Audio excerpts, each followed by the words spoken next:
میں آپ کو ایک اور واقعہ سناتا ہوں اسی طرح کا. خواجہ معین الدین چشتی اجمیری رحمۃ اللہ علیہ، ان کا نام کس نے نہیں سنا ہوگا؟ ہر ایک شخص ان کے نام سے واقف ہوگا.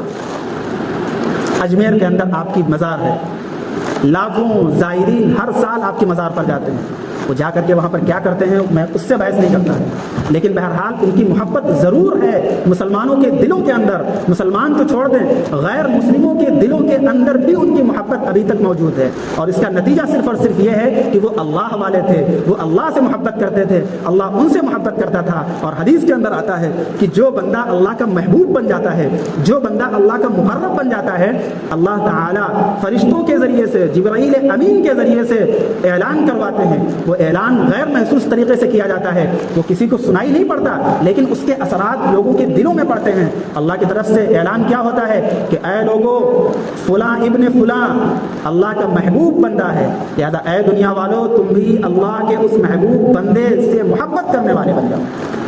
ان الذين آمنوا وعملوا الصالحات سيجعل لهم الرحمن ودا، کہ اللہ کے جو نیک بندے ہوتے ہیں، ایمان لاتے ہیں، اچھے اچھے اعمال کرتے ہیں، اللہ تعالیٰ لوگوں کے دلوں میں ان کی محبتوں کو جاگزی کر دیتا ہے، لوگوں کے دلوں میں ان کی محبت کو ڈال دیتا ہے. لہٰذا یہ اسی کا نتیجہ ہوتا ہے. جو بزرگان دین ہوتے ہیں، جو اللہ والے ہوتے ہیں، ان کی محبت لوگوں کے دلوں میں اسی وجہ سے ہوتی ہے کہ جبرائیل امین کے ذریعے سے یہ اعلان ہوتا ہے کہ فلاں بندہ اللہ کا محبوب ہے، لہذا اے دنیا والو تم بھی فلاں بندے سے محبت کرو. خواجہ معین الدین چشتی اجمیری رحمۃ اللہ علیہ ایسے ہی مقبول بزرگوں میں سے ہیں. ان کے زمانے کا واقعہ ہے کہ وہ ان کے ہاتھوں پر لاکھوں لاکھ لوگ ایک ایک دن میں اسلام قبول کرتے تھے. ایسی نظر تھی ان کی، ایسا کمال تھا ان کی ملاقات میں کہ انسان آ کر کے صرف ایک مرتبہ ان کو دیکھ لے، ان کی زیارت کر لے، ان سے ملاقات کر لے تو ان کے ہاتھ پر اسلام لائے بغیر رہ نہیں پاتا تھا. ایک دن کا واقعہ ہے کہ وہ نکلے ہوئے تھے اسی ایک دورے پر، ایک دینی دورے پر، جیسے آج کل ہوتا ہے نا جلسے ہوتے ہیں، ایک اعلان ہوتا ہے، لوگ جمع ہوتے ہیں دین کی بات سننے کے لیے. پہلے اس طرح کا پروگرام نہیں ہوتا تھا. پہلے یہ بھی نہیں ہوتا تھا کہ ایک بزرگ کوئی بڑی دور سے چلا اور جو ہے ایک ہی 2 گھنٹے میں ہوائی جہاز کا سفر ہے فوراً پہنچ گیا. نہیں، یہ نہیں ہوتا تھا. بزرگ نکلتے تھے، ایک ایک علاقے میں گئے، پیدل چلتے تھے، ان کے مریدین، ان کے چاہنے والے ساتھ میں رہتے تھے اور لوگوں سے ملاقاتیں کرتے، دین کی باتیں کرتے، سمجھاتے ہوئے، اللہ کا دین پھیلاتے ہوئے آگے بڑھتے تھے. خواجہ معین الدین چشتی رحمۃ اللہ علیہ ایک سفر میں نکلے، وہاں سے واپس ہوئے. واپس آ کر کے گھر میں بہت خوش و خرم نظر آ رہے تھے، مسکرا رہے تھے، لیٹے ہوئے مسکرا رہے تھے. ان کی امی جان حاضر ہوئی، پوچھا کہ معین الدین کیا بات ہے، آج بہت خوش نظر آ رہے ہیں. خواجہ معین الدین چشتی اجمیری رحمۃ اللہ علیہ نے کہا امی جان آج بڑی خوشی کا مقام ہے. امی جان نے پوچھا کہ بیٹا کیا ہوا؟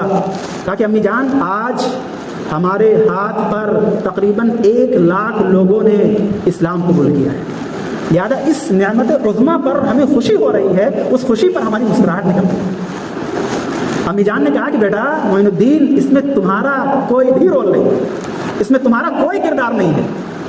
خواجہ معین الدین چشتی اجمیری رحمۃ اللہ علیہ پریشان ہوئے تھوڑی دیر کے لیے. امی جان کیا بات کر رہی ہیں؟ میں گیا تھا، میں نے سفر کیا تھا، لوگ آئے مجھ سے ملاقات کیے، میرے ہاتھ پر انہوں نے بیعت کی، انہوں نے میرے ذریعے سے میرے منہ سے کلمہ پڑھا، میں نے پڑھایا، انہوں نے پڑھا، لہٰذا وہ میرے ہاتھ سے اسلام میں داخل ہوئے. امی جان نے کہا کہ بیٹا یہ تمہارا اس میں کوئی رول نہیں ہے، اس میں رول ہمارا ہے کہ جب تم چھوٹے تھے، شیر خوار بچے تھے، جب تمہاری عمر دودھ پینے کی عمر تھی، اس وقت جب میں تمہیں دودھ پلاتی تھی تو بغیر وضو کے کبھی تمہیں دودھ نہیں پلاتی تھی. یہ اسی کا اثر ہے کہ آج اللہ تعالیٰ تمہارے ذریعے سے اتنا بڑا کام لے رہے ہیں کہ جس علاقے میں تم نکل جا رہے ہو اس علاقے میں لوگ مشرف با اسلام ہو جا رہے ہیں، اسلام کے گوشے میں داخل ہو جا رہے ہیں. تو ماؤں کی تربیت کا یہ اثر ہوتا ہے. کسی بھی بڑے بزرگ، کسی بھی اللہ والے کی زندگی کے حالات کو اگر آپ دیکھیں تو اس کا بچپنا دیکھیں، آپ کو نظر آئے گا کہ اس کے والد اور اس کی والدہ کا اس کی تربیت میں بڑا ہاتھ ہوتا ہے. تبھی وہ جا کر کے آگے ایک بزرگ بنتا ہے، ایک اللہ والا بنتا ہے. صحابیات کا معمول تھا. میں آج ایک کتاب پڑھ رہا تھا پیر ذوالفقار نقشبندی رحمۃ اللہ علیہ کی، تو انہوں نے فرمایا کہ دیکھیں وہ تعلیم جو مسلمانوں کو دی گئی تھی اس کو غیروں نے اپنا لیا ہے. کہتے ہیں کہ ایک مرتبہ میں جہاز میں سفر کر رہا تھا اور وہ پیرس سے سفر تھا. ظاہر ہے کہ پیرس ایک بہت ترقی یافتہ جگہ ہے، وہاں پر بہت زیادہ ایڈوانس لوگ رہتے ہیں. کہتے ہیں کہ وہاں سے میرا سفر تھا، جہاز میرا وہاں سے اڑا. تو کہتے ہیں کہ ہماری بغل والی سیٹ پر ایک خاتون، نوجوان خاتون، اور اس کے ساتھ میں 3-4 سال کا بچہ تھا، وہ بچی تھی ان کی. کہتے ہیں کہ میرا معمول تو یہ تھا کہ جب بھی میں سفر میں نکلتا ہوں تو میرے ساتھ کتاب رہتی ہے، میں کتاب نکال کر کے اس کو مطالعہ کرنے لگتا ہوں، اس دینی کتاب پڑھنے لگتا ہوں تاکہ وقت بھی اپنا اچھا گزر جائے اور نظروں کی حفاظت بھی ہو جائے۔ کہتے میں کتاب پڑھ رہا تھا اور وہ خاتون ہمارے بغل میں تھی اور بیچ میں 3 سیٹیں ایک ساتھ ہوتی ہیں، تو کہتے ہیں بالکل کنارے وہ تھی، بیچ میں اس کی بچی تھی چھوٹی اور بالکل پہلے میں بیٹھا ہوا تھا۔ کہتے کہ میں اپنی کتاب پڑھ رہا تھا اور اس دوران میں نے جو ایک واقعہ دیکھا، جو چیز دیکھی، وہ بڑی حیرت انگیز چیز تھی کہ ایک ماں اپنے بچے کی کیسی تربیت کر رہی تھی۔ 3-4 سال کی بچی ہے اور وہ ماں، کہتے ہیں کہ ایئر ہوسٹس آئی، اس نے آ کر کے کھانے کے بارے میں پوچھا کہ آپ کو کھانا چاہیے، میں آپ کو کھانا سرو کر دوں۔ تو پیر صاحب فرماتے ہیں کہ میں نے تو منع کر دیا کہ بھائی پتہ نہیں کیسا یہاں پر کھانا ہوگا، میں نے کہا کہ نہیں مجھے ضرورت نہیں ہے اور میں کھانا نہیں کھاؤں گا، میں اپنی کتاب میں مشغول رہا۔ اس خاتون نے کھانا لے لیا، خود کھا رہی، اپنی چھوٹی بچی کو بھی ساتھ میں کھلا دی۔ جیسے ہی ایک لقمہ اس کے منہ کے اندر ڈالتی اپنی چھوٹی بچی کے اندر، وہ لقمہ جیسے ختم ہوا فوراً اس کی ماں اپنی بچی سے کہہ رہی سے تھینک یو بیٹا، بیٹا شکریہ ادا کرو۔ کس کا؟ مما کا شکریہ ادا کرو۔ مما نے اپنے ہاتھ سے کھانا کھلایا نا، تو مما کا شکریہ ادا کرو۔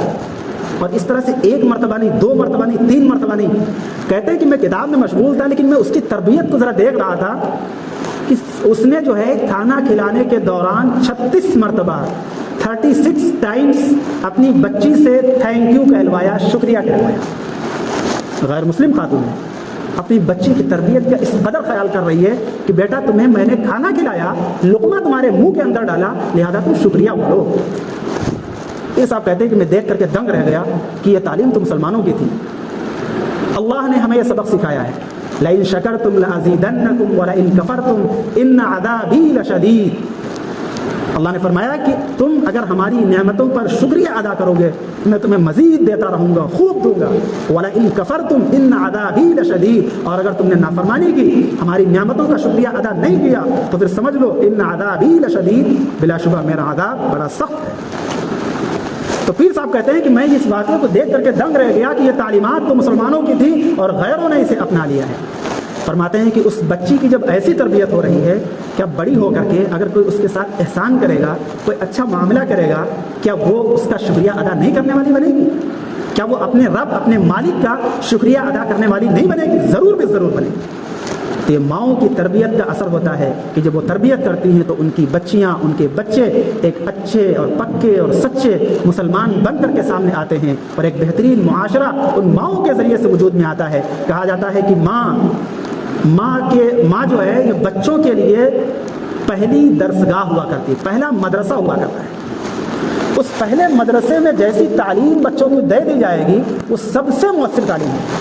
اس سے مؤثر تعلیم کوئی استاد نہیں دے سکتا، اس سے مؤثر تعلیم کوئی اسکول، کوئی تعلیم گاہ نہیں دے سکتی جتنی مؤثر تعلیم ایک ماں اپنے بچے کو دے سکتی ہے۔ اسی وجہ سے کہتے ہیں کہ مائیں اگر نیک ہوتی ہیں تو ان سے نسلیں نیک بنتی ہیں۔ کہتے ہیں مرد بنا فرد بنا، اور عورت بنی تو خاندان بنا، نسلیں بنی۔ کہ عورت وہ اللہ کی ایک مخلوق ہے کہ جو اگر یہ ٹھان لے کہ ہمیں اپنے بچے کی تربیت کرنا ہے اور وہ اس کا اثر اپنے بچوں پر دکھانا شروع کر دے تو انشاءاللہ ایک کمیونٹی کے اندر، ایک معاشرے کے اندر ایک پورا انقلاب برپا ہو سکتا ہے۔ اور یہ کردار اور یہ رول ہمیں صحابیات کی زندگی سے بھی ملتا ہے۔ صحابیات کا معمول تھا کہ وہ کھانا بناتے بناتے قرآن پاک کی تلاوت کرتے تھے۔ کھانا بناتے روٹی پک رہی ہیں، قرآن پاک کی تلاوت ہو رہی ہے۔